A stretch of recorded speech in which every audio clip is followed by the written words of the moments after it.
process. It's a path that we are all on, and no one says you have to go on this path at a certain pace. It takes a short time or it takes a long time. But until you're comfortable in your own skin, no one else is going to be comfortable with yours. And Santina, how did you manage to get your independent living down, and where did that fall in relation to when you began to think about intimacy issues? Well, you know, I was injured at 5, we know that, so I really didn't lose much independence. I mean, it's not like I was driving or doing anything at that age, so I just basically had to learn how to get dressed and swim. Those are the only 2 things I had to relearn. And so, you know, it took me a little while to get it down independently, but I had my mom helping me when I was younger, which wasn't too awkward at that age, 5, you know, wasn't too awkward. So I took my time, and then by the time I got into 7th grade, I was completely independent as far as personal care and all of that goes.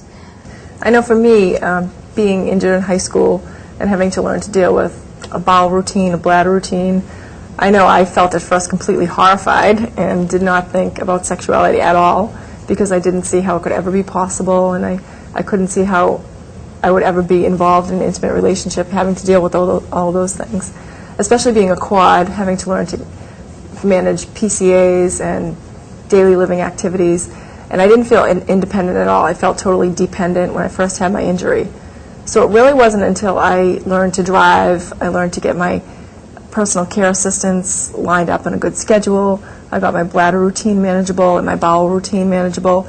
And when I felt good about myself was when I finally felt like I could think about getting involved in a relationship. And that took a long time for me. There was a long lag time between my injury and by the time I felt like my old self again, where I had the confidence and the ability to engage in an intimate relationship. So it can take, like you said, from months to years, depending on the level of your injury and also your emotional status at the time. I know that I felt more comfortable when I was in love and trusted the person that I was with. So that made a big difference in when I was ready to actually take the step to get involved in a physical relationship. So can we talk a little bit about at what point after our injuries we actually began to feel sexy again? Santina? Well, I think I thought I was real sexy when I was 5 for some reason, because I always look at pictures of myself and I'm like this, and I put on a lot of makeup. But you know, at that age, when you're a little girl in a wheelchair, everyone seems to give you a lot of positive attention. They want you to feel confident, so they say, "Oh, who's this pretty girl?"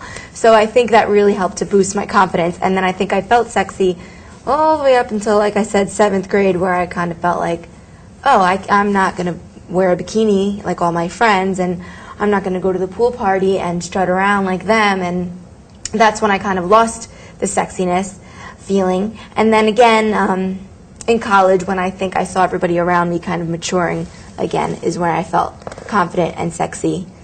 That's when I got my sexy back, as Justin Timberlake would say. I felt that I got my quote-unquote sexiness back when, after my injury, my sisters took me for my first, and actually it was my first manicure. And being a C6 quad, you have those clawed hands, and you think, oh, I'm not going for a manicure, it's going to be so tough, they're not going to know what to do. And the woman just took my fingers as if she had done it 900,000 times before, painted them, and I put my fingers under the dryer, and I was like, I am a woman. I just had a manicure. And that was that thing, I mean, even though it sounds so simple, it was the thing that made me feel like a woman. For me, I think the first time I really felt sexy after my accident was the first time I got hit on by a guy that I didn't know before my injury. And I thought, wow, a guy wants to take me out. Maybe he thinks I'm cute. So, because I didn't think of myself as that way quite yet. I thought maybe I looked attractive and maybe I was dressing okay, but I didn't know if a man would actually find me attractive. So when I got my first positive feedback from a man after my injury, it was like, wow, I think I got it going on.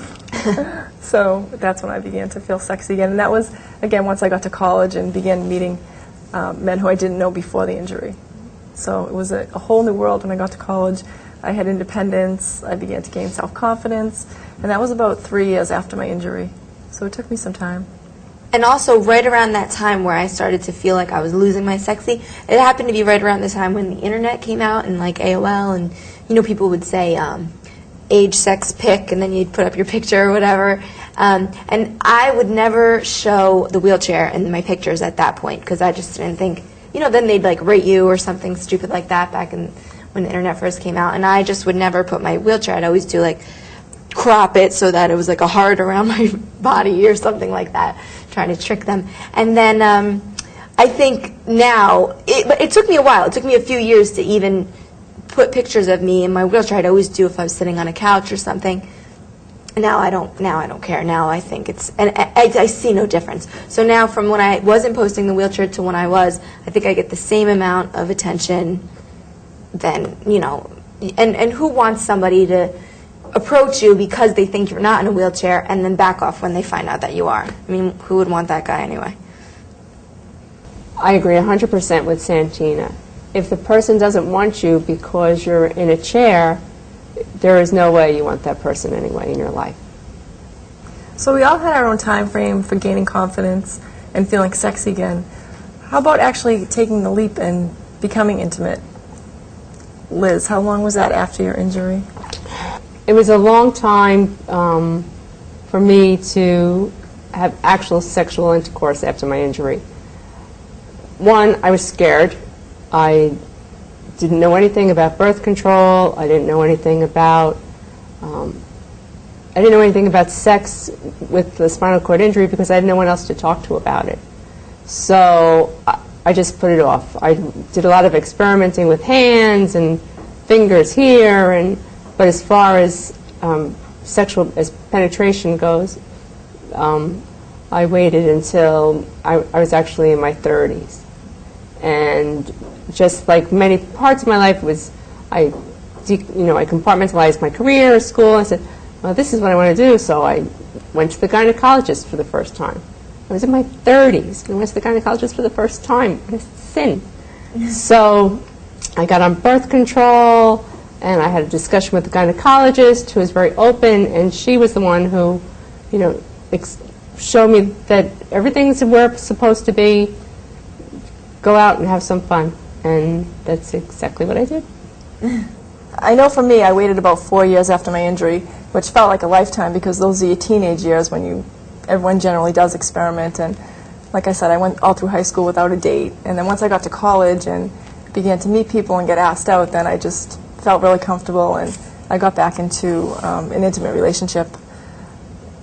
Like I said, it felt like a long time, but it was fairly soon because at 15 you're still young and you're still developing, and by the time I was 19 or 20 I felt ready to get back into it. So I did visit a doctor, a gynecologist is very important, to learn about birth control and different issues. And then once I jumped in and took that step of sexual intercourse, then I felt comfortable and I felt confident and I felt like I learned who I was, and then I was able to go on from there and meet other men and date and feel like I was myself as a woman again, as I should be. So I think you bring up a good point, Liz, that people can wait 2 years, they can wait 2 months, they can wait 10 years, but it's never too late to get back into it. And for women who are watching these webcasts and haven't taken that step yet, it's never too late to actually get out and rediscover yourself as a sexual person. I know we talked a lot about feeling sexy again, and one thing I remember was when I was in the hospital and first out of rehab, I wore sweatpants every day, I had bad skin, and my hair wasn't highlighted, and I just did not feel like I looked attractive. So I think it's really important that we always look our best, and I know when I look good, I feel good, and I didn't know if we had any commentary on that. Right out of rehab, I had a series of multicolored sweatpants, one for every day of the week. And that's what I wore for 6 months, not only because it was easy it was comfortable, but it was also comfortable because I required the care of a PCA for them to put on a pair of sweatpants versus my Levi's. Then one morning I woke up and said, I'm wearing my Levi's. And I put them out the night before, and the PCA said, you're going to put on these? I said, yeah, we're putting on these. And I put on my old jeans. They still fit. Actually, they were a little big. And I began to feel like me again. So if you're initially in the hospital and you're viewing this, go get your old jeans and put them back on and start to feel like you again. I wear a lot of dresses and skirts and things like that, and for me that's just more comfortable. Sometimes I'll be wearing a dress and someone will say, like, oh, where are you going? You're all fancy. And I'm like, no, really, this is just what I like to wear. So, you know, just try a bunch of different things, but definitely don't just sit around in your sweatpants all the time, because if you don't feel, you know, if you don't look good, you don't feel good. If you don't feel good, people won't, they'll feel it, you know. It's that whole energy thing. I also recall during rehab they made this bionic splint, I would call it. And I would get up early on the early shift, and I used to wear contacts, and I wasn't able to put them in, and it would take hours on end. And then I learned to put on, I would put mascara on. And because it was the early rounds, the doctors would come in, and they all came in as I was putting on my mascara, and you would think that I won the Nobel Peace Prize because I was holding a mascara wand in the bionic arm. And this is exactly what they wanted people to do. That's what rehab is about, learning how to redo things. So just these little things that make you go back to learning how to live are very important. They might not seem like mascara has anything to do with sex, but it makes you feel like a woman, then it makes you feel more sexual. And I think Santina brought up a really good point about not just sitting around in sweatpants, but also don't just sit around. You have to get out in order to meet people. I know I'm really into health and physical fitness. I go to the gym. And I know a lot of girls at the gym, that's where they meet guys. I mean, you can meet guys in college, at the gym, just out and about, but you're never going to meet anybody if you sit at home. And I was just wondering what our experiences were about meeting people and how that has been after your injury. I don't know if it's my area or what, but I hope women are going out and having fun. And if you don't like to go out to a club and dance, don't go to a club and dance. Go to bowling, or I mean, just go somewhere. I don't. You're sitting. What's the difference where you're sitting? I think it's okay to go out. And I think also I want to say, you know, if you have a feature that you like about yourself, maybe it's your eyes, then put on mascara. If it's your lips, put on lipstick. Whatever it is, you can highlight that feature. Just because you're sitting doesn't make it disappear. Friends, I also went through some people when I dated at work or different meetings that I met people at. But you know, if you're not, again, going out, no one's going to knock on your door unless it's the FedEx guy. But I never